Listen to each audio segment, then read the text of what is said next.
मित्रों, आखिर स्त्रियों की वे कौन सी 3 चीजें होती है जिन्हें प्रत्येक पुरुष को अपनी पत्नी की अवश्य देखना चाहिए, और अगर कोई भी पुरुष अपनी पत्नी की इन तीनों चीजों को गलती से भी देख लेता है तो उस पुरुष के घर में कभी भी गरीबी नहीं आती है, जिसके कारण उसके घर में माता लक्ष्मी का सदा वास रहता है और माता लक्ष्मी की कृपा दृष्टि उसके ऊपर सदैव बनी रहती है, उसका घर सदैव खुशियों से भरा रहता है।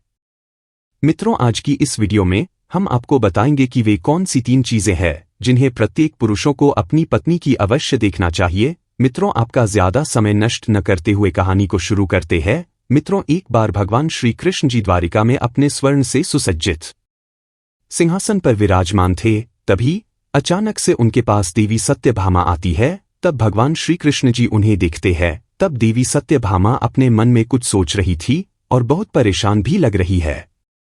उनको यूं चिंतित देखकर भगवान श्री कृष्ण जी देवी सत्यभामा से कहते हैं, हे देवी सत्यभामा, लगता है कि आप आज किसी प्रश्न को लेकर चिंतित लग रही है। आप किस बात को लेकर इतना चिंतित है? आप निश्चिंत होकर मुझसे कहिए, हम आपको आपके सभी प्रश्नों के उत्तर अवश्य देंगे।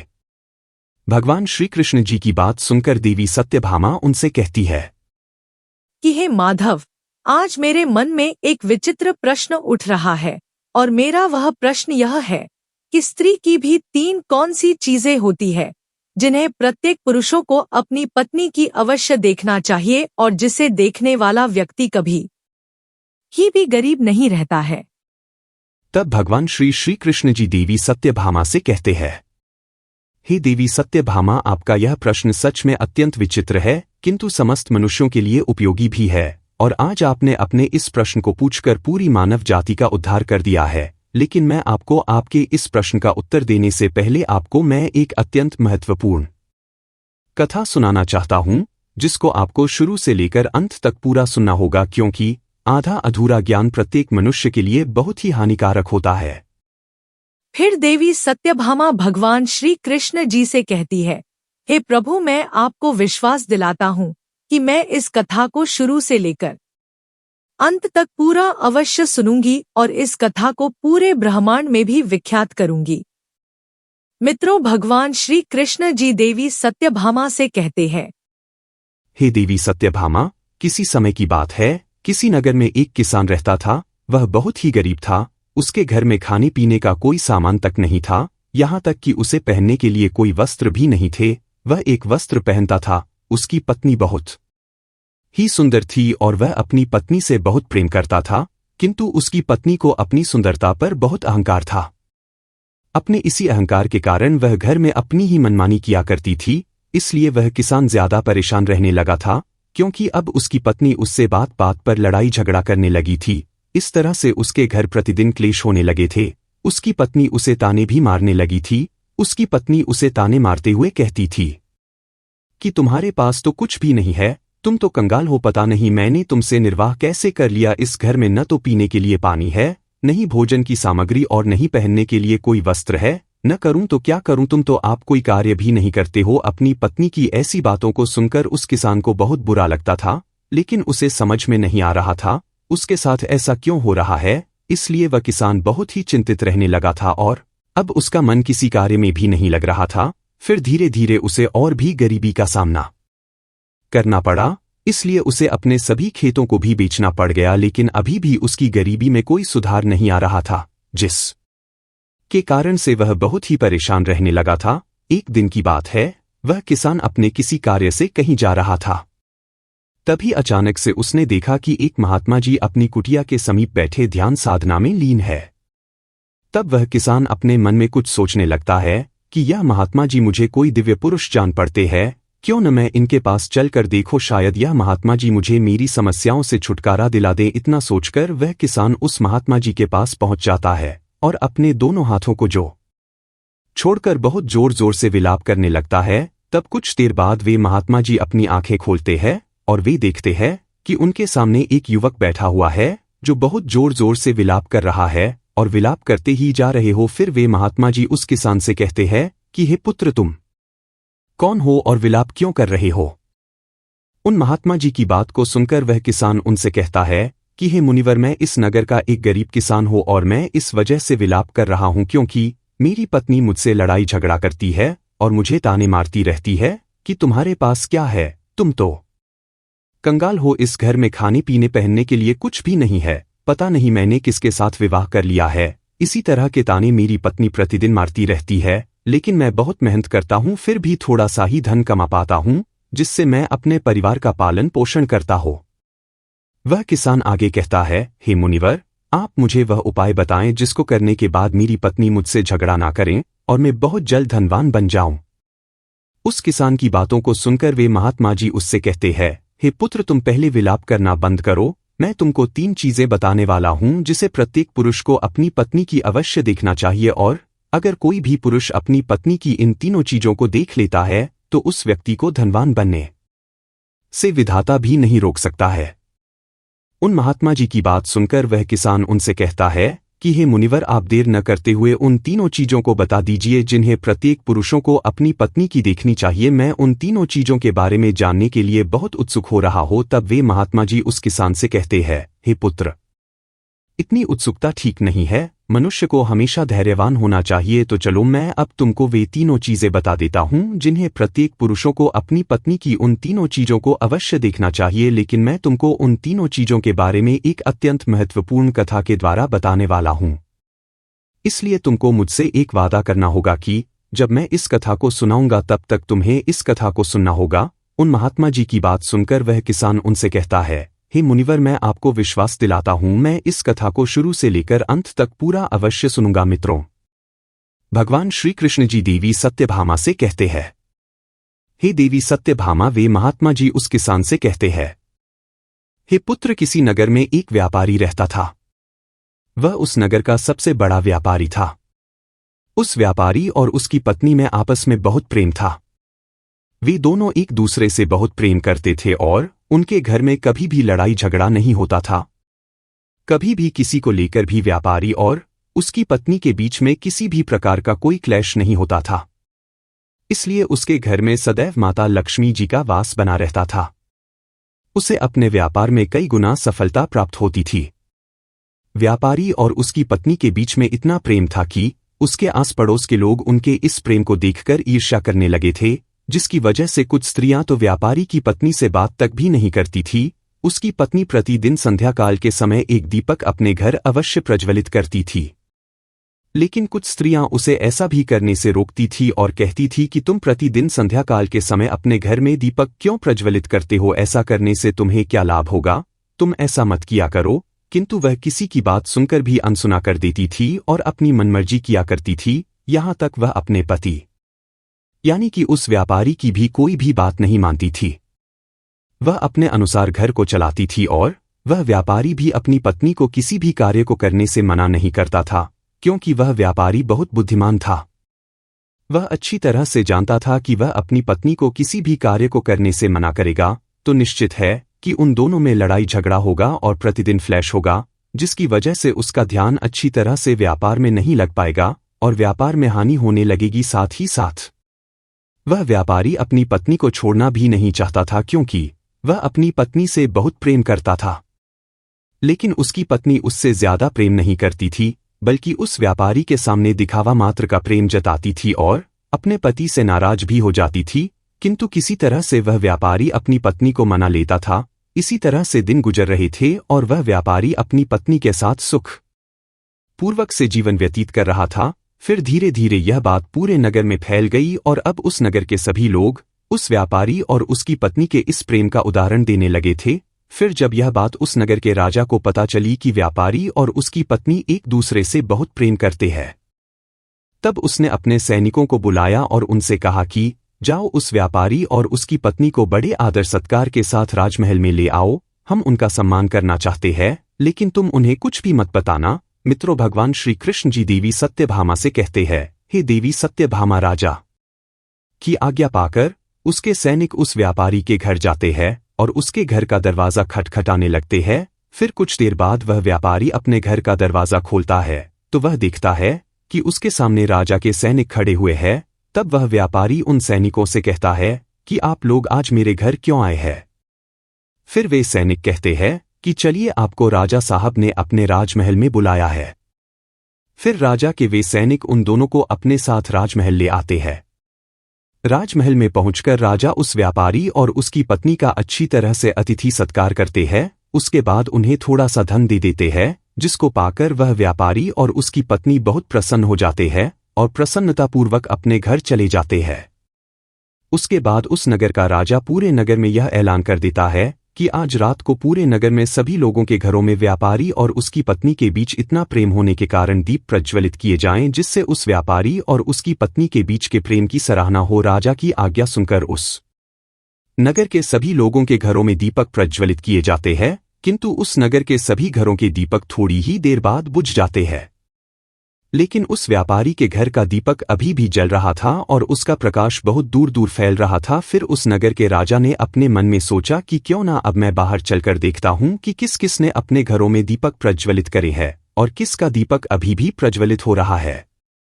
इतना अपने मन में सोचकर वह राजा अपने महल से उस नगर की तरफ देखने लगता है, तो उसे दिखाई देता है कि उस नगर में किसी घर में भी कोई दीपक नहीं चल रहा है, लेकिन उस व्यापारी के घर में जलाया हुआ दीपक अभी भी जल रहा है। राजा अभी उस नगर के तरफ देख ही रहा था कि इतने में वहां पर उनकी रानी आ जाती है। तब राजा साहब रानी से कहते हैं कि रानी जी, नगर की तरफ देखिए, नगर के सभी घरों में कोई भी दीपक अभी नहीं चल रहा है, लेकिन अभी भी उस व्यापारी के घर में जलाया हुआ दीपक अभी भी जल रहा है। इससे स्पष्ट हो जाता है कि उस व्यापारी और उसकी पत्नी के बीच में कितना ज्यादा प्रेम है, और उन दोनों के आपस में इतना ज्यादा प्रेम होने का कारण वह व्यापारी है, क्योंकि वह बहुत बुद्धिमान है और अपनी सूझबूझ से अपने घर को चलाता है। लेकिन रानी राजा की बात से सहमत नहीं होती है और राजा से कहती है कि हे महाराज, ने आपकी बात से सहमत नहीं हूं। मेरे हिसाब से उसकी पत्नी उन दोनों ने इतना प्रेम होने का कारण है। मित्रों, भगवान श्री कृष्ण जी देवी सत्यभामा से कहते हैं, हे देवी सत्यभामा। इसी बात को लेकर राजा और रानी में बहुत देर तक बहस होती है और बात लड़ाई तक पहुंच जाती है। फिर राजा और रानी के बीच में तलवारें तक चलने लगती है, जिससे राजा और रानी को कई चोटें भी लग जाती है। तभी अचानक से राजा ने रानी से कहा कि हम दोनों यूं लड़ाई क्यों कर रहे, क्यों ना हम उस व्यापारी और उसकी पत्नी की परीक्षा ले लें, जिससे पूर्ण रूप से स्पष्ट हो जाएगा कि उन दोनों में इतना ज्यादा प्रेम होने का कारण कौन है। राजा की बात रानी भी स्वीकार कर लेती है और कहती है कि ठीक है, ने पहले उस व्यापारी की पत्नी की परीक्षा लेना चाहती हूं। फिर राजा साहब भी कहते हैं, ठीक है रानी जी, आप जैसा चाहें वैसे व्यापारी की परीक्षा ले सकती है। फिर रानी कुछ सैनिकों को बुलाती है और उससे कहती है, जाओ उस व्यापारी से कह देना कि अगर वह अपनी पत्नी को मार डालेगा तब मैं उससे विवाह कर लूंगी और राजा साहब को बंदी बनाकर कारागार में बंद कर दूंगी। राजा के स्थान पर उसको सिंहासन पर विराजमान कर दूंगी। रानी का आदेश पाकर वे सैनिक उस व्यापारी के घर पर पहुंच जाते हैं। शाम होने वाली थी और व्यापारी की पत्नी कहीं हुई गई थी, लेकिन वह व्यापारी घर में ही था, क्योंकि वह थोड़ा सा बीमार पड़ गया था। फिर वे सैनिक उस व्यापारी के घर के पास कर उसके द्वार के दरवाजे को खटखटाने लगते हैं। तब दरवाजे खटखटाने की आवाज सुनकर वह व्यापारी किसी तरह से दरवाजे को खोलता है, तो वे सैनिक उस व्यापारी से कहते हैं, सुनिए रानी साहिबा का आदेश है कि अगर आप अपनी पत्नी को जान से मार डालेंगे तब रानी साहिबा आपसे विवाह कर लेंगे और राजा साहब को बंदी बनाकर कारागार में डाल देंगी। फिर आपको उनके स्थान पर सिंहासन पर विराजमान कर देंगी। इस नगर पर आपका राज हो जाएगा। उन सैनिकों की बात सुनकर वह व्यापारी उन सैनिकों से स्पष्ट रूप से कहता है कि जाइए रानी साहिबा से कह दीजिए कि मैं अपनी पत्नी को किसी भी हाल में खोना नहीं चाहता हूं, क्योंकि मैं अपनी पत्नी से बहुत प्रेम करता हूं और अगर किसी ने मेरी पत्नी को नुकसान पहुंचाने के बारे में सोचा भी तो मुझसे बुरा कोई नहीं होगा। और बात रही रानी साहिबा से विवाह करने की, तो आप रानी साहिबा से कह दीजिएगा कि मैं उनसे किसी भी हाल में विवाह करने के लिए तैयार नहीं हो, चाहे वे मुझे अपना सिंहासन ही क्यों न दे दें। मैं अपनी पत्नी का स्थान किसी को भी नहीं दे सकता हूं। फिर उस व्यापारी की बातों को सुनकर वे सैनिक राजमहल पहुंच जाते हैं और रानी को उस व्यापारी द्वारा बताई गई बातों को बता देते हैं। उसके बाद राजा रानी से कहता है कि देखा ना कि वह व्यापारी कितना समझदार है, और इससे स्पष्ट हो जाता है कि व्यापारी और उसकी पत्नी के बीच में इतना ज्यादा प्रेम होने का कारण वह व्यापारी ही है, क्योंकि वह अपनी पत्नी से बहुत प्रेम करता है। राजा की बात सुनकर रानी राजा से कहती है, आप यह कैसे कह सकते हो, आपने अभी तक उस व्यापारी की पत्नी की परीक्षा तो ली ही नहीं है। फिर राजा कहता है कि ठीक है, मैं आपके मन को संतुष्ट करने के लिए उसकी पत्नी की परीक्षा ले लेता हूं। तब राजा भी कुछ सैनिकों को बुलाता है और उनसे कहता है, जाओ और इस नगर में रहने वाले उस धनवान व्यापारी की पत्नी से कहना कि अगर वह अपने पति को मौत के घाट उतार देगी तो मैं उसको अपनी रानी के रूप में स्वीकार कर लूंगा और उसे सदैव अपनी पटरानी बनाकर रखूंगा। मित्रों, भगवान श्री कृष्ण जी देवी सत्यभामा से कहते हैं, हे देवी सत्यभामा। अब वे महात्मा जी उस किसान से कहते हैं, हे पुत्र, आज्ञा पाकर उसके वे सैनिक उस व्यापारी के घर की तरफ निकल जाते हैं और उसके घर पर पहुंचकर जब वे सैनिक उस व्यापारी के घर जा रहे थे तब वे देखते हैं कि उस व्यापारी की पत्नी पानी लेकर आ रही है, और जब उसकी पत्नी उन सैनिकों के पास पहुंच जाती है तब वे सैनिक उस व्यापारी की पत्नी से कहते हैं कि राजा साहब ने आदेश दिया है कि अगर आप अपने पति को मृत्यु के घाट उतार दोगी तब राजा साहब तुमसे विवाह कर लेंगे और तुम्हें रानी बनाकर रखेंगे। राजा के उन सैनिकों की बात सुनकर व्यापारी की पत्नी अपने मन में सोचने लगती है कि राजा साहब मुझसे विवाह करने के लिए तैयार है, तब तो बहुत अच्छा है, ने अपने पति को मार ही डालते हैं। अपने मन में इतना सोचकर वह उन सैनिकों से कहती है कि ठीक, ने अपने पति को मौत के घाट उतारने के लिए बिल्कुल तैयार हूं। तब सैनिक उससे कहते हैं कि राजा साहब को पता कैसे चलेगा कि तुमने अपने पति को मौत के घाट उतार दिया है। फिर व्यापारी की पत्नी उन सैनिकों से कहती है, संध्याकाल के समय जो दीपक मैं प्रतिदिन चलाती हूं उसके थोड़ी देर बाद ने अपने पति को मौत के घाट उतार दूंगी और राजा साहब को संध्याकाल का वह दीपक बुझाकर इशारा दे दूंगी। उस व्यापारी की पत्नी की बात सुनकर राजा के वे सैनिक राजमहल में पहुंच जाते हैं और राजमहल में पहुंचकर राजा से कहते हैं, हे राजन, व्यापारी की पत्नी तो अपने पति को जान से मारने के लिए तैयार हो गई है। जब रानी ने यह बात सुनी तो इस बात को सुनकर रानी को स्त्री जाति से घृणा होने लगी। फिर राजा ने रानी से कहा कि यह समय ज्यादा सोचने समझने का नहीं है, हमें उस व्यापारी की जान बचाने के बारे में सोचना चाहिए, क्योंकि उसकी पत्नी बहुत ही निर्दयी है। वह निश्चित ही अपने पति को मौत के घाट उतार देगी। आज हमारी वजह से उस व्यापारी के प्राण संकट में है। फिर राजा तुरंत उन सैनिकों से कहता है कि जल्दी से जाओ और उस व्यापारी की पत्नी से कह देना कि वह व्यापारी को न मारें। राजा का आदेश पाकर वे सैनिक दौड़ते हुए व्यापारी के घर पर पहुंच जाते हैं तो वे देखते हैं कि उस व्यापारी की पत्नी ने अपने पति को दिन में ही मौत के घाट उतार दिया है। तब वे सैनिक व्यापारी की पत्नी को डांटते हुए कहते हैं कि तुमने तो हमसे कहा था कि तुम व्यापारी को शाम को मौत के घाट उतार होगी, लेकिन तुमने व्यापारी को दिन में क्यों मार डाला। राजा के उन सैनिकों की बात सुनकर उस व्यापारी की पत्नी उससे कहती है, मुझे तो अपने पति को मारना ही था और बहुत पहले ही मारना चाहती थी, परंतु कोई सही मौका नहीं मिला, इसलिए ने अपने पति को कभी मार ही नहीं पाई और मैंने सोचा कि दिन में पति को मौत के घाट उतार देती हूं, दीपक शाम होते ही बुझा दूंगी। व्यापारी की पत्नी आगे कहती है, तो सैनिकों, मैंने अपने पति को मौत के घाट उतार दिया है कि अब राजा साहब मुझे अपनी रानी बनाएंगे। तब उन सैनिकों ने कहा, यह तो आप चलकर राजा साहब से ही पूछ लीजिए। फिर व्यापारी की पत्नी और वे सैनिक राजमहल पहुंच जाते हैं और वे सैनिक राजा साहब को सारी बात बता देते हैं, जिसे सुनने के बाद राजा साहब बहुत क्रोधित हो जाते हैं और व्यापारी की पत्नी को बंदी बनाकर कारागार में डाल देते हैं। मित्रों, भगवान श्री कृष्ण जी देवी सत्यभामा से कहते हैं, देवी सत्यभामा वे महात्मा जी उस किसान से कहते हैं, हे पुत्र, चलो अब मैं तुम्हें वे तीनों चीजों को बता देता हूं जिसे प्रत्येक पुरुष को अपनी पत्नी की अवश्य देखना चाहिए और जिसे देखने के बाद उसके घर में कभी भी क्लेश नहीं होता है। तो पहली चीज अपनी पत्नी की यह देखनी चाहिए कि पत्नी कहाँ आ रही है, कहाँ जा रही है, किससे मिल रही है और किससे बात कर रही है। जो भी पुरुष अपनी पत्नी की इन चीज को देखता है तो उसके घर में कभी भी क्लेश नहीं होता है और उसका अपनी पत्नी पर नियंत्रण भी होता है। दूसरी चीज प्रत्येक पुरुष को अपनी पत्नी की अवश्य दे होना चाहिए वह है बोलचाल। प्रत्येक पुरुषों को अपनी पत्नी की बोलचाल की भाषा देखना चाहिए कि उसकी बोलचाल की भाषा कैसी है और अपने पति की बात मानती है कि नहीं, उसकी इज्जत करती है कि नहीं। इस चीज को भी प्रत्येक पुरुषों को अपनी पत्नी की अवश्य देखना चाहिए। तीसरी चीज, प्रत्येक पुरुष को अपनी पत्नी के चाल चलन अवश्य देखना चाहिए। जो भी पुरुष अपनी पत्नी के चाल चलन देखता है और अपनी पत्नी को नियंत्रण में रखता है तो उस घर में कभी भी क्लेश नहीं होते हैं। लेकिन जो स्त्रियां घर को अपनी ही मनमानी पर चलाती है और पति की बातों को नहीं मानती है, तब उसका भी हाल उस व्यापारी की तरह ही हो जाता है। मित्रों, भगवान श्री कृष्ण जी देवी सत्यभामा से कहते हैं, हे देवी सत्यभामा, अब तो आपको आपके सभी प्रश्नों के उत्तर मिल ही गए होंगे।